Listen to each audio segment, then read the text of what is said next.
আমার আল্লাহ সুবহানাহু ওয়া তাআলা বাবা আমার মর্যাদা, পিতা মাতার মর্যাদা, সন্তানের প্রতি বাবা আমার কতটা ত্যাগ, মায়া, মোহাব্বত, ভালোবাসা। যেই লোক বাবা হয় নাই ওই লোক বুঝবে না সন্তানের কত কষ্ট ব্যথা। কথা বলেন না কেন? যে সন্তানের বাবা হয় নাই সে বুঝবে না সন্তানের কি জ্বালা। যে সন্তানের পিতা হয় নাই, মাতা হয় নাই, সে বুঝবে না সন্তানের কি জ্বালা, সন্তান গর্ভে আসলে কি কষ্ট। যখন সন্তান মায়ের গর্ভে আল্লাহ পাকের আদেশে যখন মায়ের গর্ভে প্রথম 3 মাস যখন সময় অতিবাহিত হয়, মায়েরা ভালোভাবে খেতে পারে না। ভালো কিছু যখন চোখের সামনে আসে, ভালো তরকারি যখন চোখের সামনে আসে, মায়েরা যখন খেতে মনে চায়, যখন মুখের ভিতরে রাখে, ওই জনম দুঃখিনী মা আমাকে এবং আপনাকে খাওয়ায়, কিন্তু উনি খাইলে ওই খাবারটা রাখতে পারে না। কথা বলেন না কেন? মায় কষ্ট করলো। সন্তান যখন প্রথম 3 মাস মায়ের গর্ভের ভিতরে আসলো, প্রথমে তো মায়ে কষ্ট করে, তারপরে যে প্রধান কষ্ট করে সেটা হইল খাবারের কষ্ট। আমরা দেখি মা খেতে পারে না, মা ভালোভাবে চলতে পারে না। মা যদি ভালো মন্দ কোনো খাবার খায়, যদি ভালো মন্দ কোনো ঘ্রাণ তার নাকের ভিতরে যায়, অমনি মায়ের পেটের ভিতরে জ্বালা যন্ত্রণা শুরু হয়ে যায় কি যায় না? মায়ে বমি শুরু করে দেয়, মায়ে খেতে পারে না। দ্বিতীয় 3 মাস যখন মায়ের গর্ভের ভিতরে যখন আমরা থাকলাম, দ্বিতীয় 3 মাস পরে মা ঠিকভাবে চলাফেরা করতে পারে না, উপর থেকে নিচে নামতে পারে না, নিচ থেকে ভালোভাবে উপরে উঠতে পারে না, মা ভালো করে খেতে পারে না, মা চলতে পারে না, মা ফেলতে পারে না, মা ঠিকভাবে শুইতেও পারে না। ঠিক কিনা? আমার মা কিন্তু ঠিকভাবে শুইতে পারে না। মা এত কষ্ট করেন। দ্বিতীয় 3 মাস যখন অতিবাহিত করে, যখন তৃতীয় 3 মাসের যখন মা আমার এবং আপনাকে নিয়ে চলাফেরা শুরু করে, মা ঠিকভাবে বসতে পারে না, মা ঠিকভাবে খেতে পারে না, মা ঠিকভাবে ভালোভাবে চলতে পারে না। ওই জনম দুঃখিনী মা, ওই জনম দুঃখিনী বাবা যখন সন্তান ভূমিষ্ঠ হয়ে যায়, ডাক্তার ইঞ্জিনিয়াররা বলতেছে মায়ের প্রসবের যেই রকমের বেদনা, সন্তান ভূমিষ্ঠ হওয়ার সময়, সন্তান প্রসব করার সময় যেই পরিমাণ বেদনা এবং কষ্ট, ওই পরিমাণ সন্তানের ভূমিষ্ঠ হওয়ার সময় বেদনা এবং কষ্ট যদি কোন রকমের ডিভাইসের ভিতরে একত্রিত করে কোনো একটি জন্তুর গায়ের ভিতরে ছেড়ে দেওয়া হতো, ইঞ্জিনিয়াররা বলতেছে যেই পরিমাণের ব্যথায় মা ভুগতেছে, ওই ব্যথা নিয়ে ওই জীবিত পশুটা ছটফট করতে জাগার ভিতরে মারা যাইত। এটা তো মারাত্মক ব্যথা। মায়েরা যখন পিরিয়ডের সময় থাকেন, এক ডাক্তার রিসার্চ করে বলতেছে মায়েরা, বোনেরা যখন আল্লাহ প্রদত্ত অসুস্থর ভিতরে থাকে, ওই অসুস্থর সময়ের যদি বেদনা যদি কোনো পুরুষের ভিতরে ডিভাইসের মাধ্যমে সেন্ড করে দেওয়া হতো, তাহলে ওই পুরুষ আর 1 কদম দেওয়ার পরে 2য় কদম দিতে পারতো না। এত কষ্ট করে এত বেদনা সহ্য করে যেই মা বাবা আমাকে এবং আপনাকে দুনিয়ার মতো এত সুন্দর জায়গাকে দেখার জন্য সুযোগ করে দিল, ওই মা এবং বাবার চরণ তলে খেদমত করার দরকার আছে কি নাই? জোরে বলেন আছে কি নাই? এই জন্য মা বাবার খেদমত করে যে আল্লাহ পাকের সান্নিধ্য পাইছে, মা বাবার খেদমত করে সে যে বাইজিদ বুস্তাবের মতো ওলি হয় সে, মা বাবার খেদমত করে যে বাইতুল্লাহর মতো জায়গায় ইমাম হয় সে, মা বাবার খেদমত করে যে নবী মুসা আলাইহিস সালাতু ওয়াস সালামের জান্নাতের ভিতরে বন্ধু হয় সে। কথা ঠিক কিনা? কথা ঠিক কিনা? এই জন্য মা বাবার খেদমত করা দরকার আছে কি নাই? মা বাবার খেদমতের কোনো বিকল্প নাই। সন্তান আসা থেকে সন্তান ভূমিষ্ঠ হওয়া পর্যন্ত মাত্র কয়েকটি কথা বললাম। সন্তান যখন ভূমিষ্ঠ হয়ে যায় মা বাবার কষ্ট শেষ হয়ে যায়, কষ্ট শেষ, ভূমিষ্ঠ তো শেষ, কষ্ট শেষ। মা বাবা একজন মা বাবা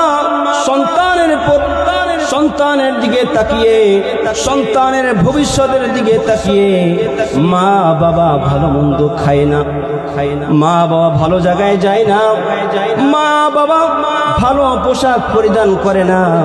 আমি যদি ভালো পোশাক পরিধান করি তাহলে আমার বাবুটা ভালো পোশাক পরিধান করতে পারবে না। ত্যাগ করে কি করে না? শুধু তাই না, যখন শিশু অবস্থায় থাকি যারা বাবা মা হয়েছি তারা দেখতে পারি রাত যখন গভীর হয়ে যায় সন্তানরা প্রস্রাব করে দেয়, সন্তানদের বিভিন্ন রকমের হাজত হয়। সন্তানরা ওই রাত্রের ভিতরে যখন হাজত সারতে উঠে, যখন বিছনাকে অপরিষ্কার করে দেয়, বিছনাকে যখন নোংরা করে দেয়, ওই বাবা মা আমাদের শীতের ভিতরে উঠতে মনে চায় না, গরম লাফ ফালাইতে মনে চায় না। ওই জনম দুঃখিনী বাবা মা নিজে ভিজে জায়গা শুয়ে, নিজে ঠান্ডা জায়গায় শুয়া আমাদেরকে ওই মায়ের জায়গায় গরম জায়গায় শোয়াইছে কি শোয়াই না? আয় কপাল পরার যুবক, ওই মা বাবাকে তুমি কষ্ট দাও, ওই মা বাবার মনে তুমি আঘাত দাও। কেন আঘাত দাও? মা বাবা তোমার চাহিদা মিটাইতে পারে না, কেন আঘাত দাও? তুমি পরনারীর লিপ্সায় পড়ে গেছো। তোমার ওই পরনারী তোমার কাছে কখন আসছে? তোমার এখন অর্থ আছে, তোমার বাণিজ্য আছে, তোমার ব্যবসা আছে, তোমার সব কিছু আছে, তারপরে এক নারী তোমার কাছে আসছে। তুমি বেকার, তুমি অশিক্ষিত, তুমি মূর্খ, তোমার টাকা নাই, পয়সা নাই। দেখবা ওই সলিমউদ্দিনের মেয়েও তোমাকে জিগাইবে না। কথা বলেন ঠিক না? এই জন্য মা বাবা আমাকে এবং আপনাকে ওই শৈশব থেকে এই পর্যন্ত লালন পালন করলো, বড় করলো, কষ্ট করলো, মেহনত করলো। ওই মা বাবার খেদমত ছাড়া জান্নাতে যাওয়া তো দূরের কথা, জান্নাতের ঘেরানো পাওয়া যাবে না। এক সাহাবী আয়েশা হুজুর সাল্লাল্লাহু আলাইহি ওয়াসাল্লামকে কোরআনের আয়াত শুনিয়ে বলতেছে, ইয়া রাসূলুল্লাহ, ইয়া হাবিবাল্লাহ, আপনি তো সকল সাহাবীদেরকে বলতেছেন জিহাদের ময়দানে যাও, জিহাদের ময়দানে গেলে এত এত সওয়াব হবে, এত এত ফজিলত হবে, ফিরলে তো গাজী, নইলে তো আমি এবং আপনি মুজাহিদ হয়ে গেলাম, শহীদ হয়ে গেলাম।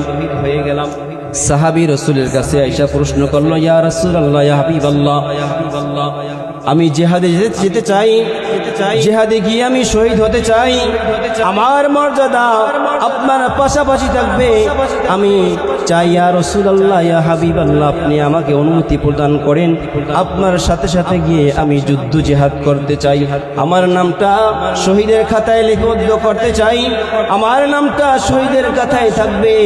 আমি চাই ইয়া রাসূলুল্লাহ, ইয়া হাবিবাল্লাহ, আপনি আমাকে অনুমতি প্রদান করেন, আমি আপনার সাথে গিয়ে যুদ্ধ করব, জিহাদ করব। তখন রাসূল সাল্লাল্লাহু আলাইহি ওয়াসাল্লাম ওই সাহাবীর দিকে তাকায় বললেন, ইয়া আমার সাহাবী, তুমি শুনে রাখো, তোমার ঘরের ভিতরে বৃদ্ধ বাবা মা আছে নাকি? তখন সাহাবী বলল, ইয়া রাসূলুল্লাহ, ইয়া হাবিবাল্লাহ, হ্যাঁ, আমার ঘরের ভিতরে বৃদ্ধ বাবা মা শায়িত আছেন, বৃদ্ধ বাবা মা আমার ঘরের ভিতরে আছে, ইয়া রাসূলুল্লাহ, ইয়া হাবিবাল্লাহ। তখন রাসূল সাল্লাল্লাহু আলাইহি ওয়াসাল্লাম বললেন, তোমার এখন যুদ্ধে যাওয়ার দরকার নাই, তোমার এখন জিহাদ করার দরকার নাই, ময়দানে যাওয়ার দরকার নাই। তুমি তোমার মায়ের দিকে তাকাও, তুমি তোমার মায়ের দিকে তাকিয়ে তাকিয়ে খেদমত করো। আল্লাহ সুবহানাহু ওয়া তাআলা জিহাদের থেকে বেশি বেশি সওয়াব তোমার আমলনামায় দিয়া দিবে। তো বলেন, জিহাদের থেকে, মুজাহিদ হওয়ার থেকে বড় বড় সওয়াবের অধিকারের সুযোগ আমাদের আছে কি নাই? যাদের বাবা মা বেঁচে আছে তাদের সুযোগ আছে কি নাই? এই জন্য মনে করেন মুজাহিদ হতে পারি নাই, কিন্তু বাবা এবং মায়ের খেদমত করার সুযোগ আছে কি নাই? রাসূল সাল্লাল্লাহু আলাইহি ওয়াসাল্লাম অন্য এক হাদিসের ভিতরে সাহাবীদের দিকে তাকিয়ে তাকিয়ে বলতেছে, তোমরা যদি খানায়ে কাবার কে কে আছো, খানায়ে কাবায় জিয়ারত করলে, হজ করলে যেই পরিমাণ সওয়াব হয়, আল্লাহ সুবহানাহু ওয়া তাআলা তোমার আমলনামায় সেই পরিমাণ সওয়াব দান করবে। সাহাবারা বললেন, হ্যাঁ অবশ্যই, তো আমরা এই সমস্ত আমলকে চাই। তখন আল্লাহ সুবহানাহু ওয়া তাআলা রাসূল সাল্লাল্লাহু আলাইহি ওয়াসাল্লাম সাহাবীদের দিকে তাকিয়ে তাকিয়ে বলতেছে, তোমার ঘরের দিকে তুমি চলে যাও, তোমার ঘরের দিকে চলে যাও, তোমার ওই মায়ের দিকে যখন তুমি নেক নজরের দিকে তুমি সুন্দরভাবে যখন তাকাবে, আমার আল্লাহ সুবহানাহু ওয়া তাআলা তোমার আমলনামায় একটি কবুলিয়াত হজের কম সওয়াব দিতে পারে না। এই জন্য মায়ের দিকে তাকাইলেও বলি, মায়ের দিকে তাকাইলেও কি সওয়াব। এই জন্য মায়ের খেদমত করলেন সওয়াবের অধিকারী হওয়া যায়, মায়ের খেদমত করলে কাবার ইমাম হওয়া যায়, মায়ের খেদমত করলে বাইজিদ বুস্তাবির মতো জবানার বুজুর্গ হওয়া যায়, মায়ের খেদমত করলে মুসা নবীর, মায়ের খেদমত করলে যদি মুসা নবীর জান্নাতের ভিতরে বন্ধু হওয়া যায়, ওই জনম দুঃখিনী বাবা এবং মায়ের খেদমত করার দরকার আছে কি নাই? সকালে বলি আছে কি নাই? এই জন্য মায়ের মনে কষ্ট দেওয়া যাবে? কষ্ট দেওয়া যাবে? কারণ বাবা এবং মা দুনিয়ার ভিতরে আমার সবথেকে বড় সম্পদ, সবথেকে বড় সম্পদ। এই জন্য বাবা এবং মাকে কষ্ট দেওয়া যাবে না।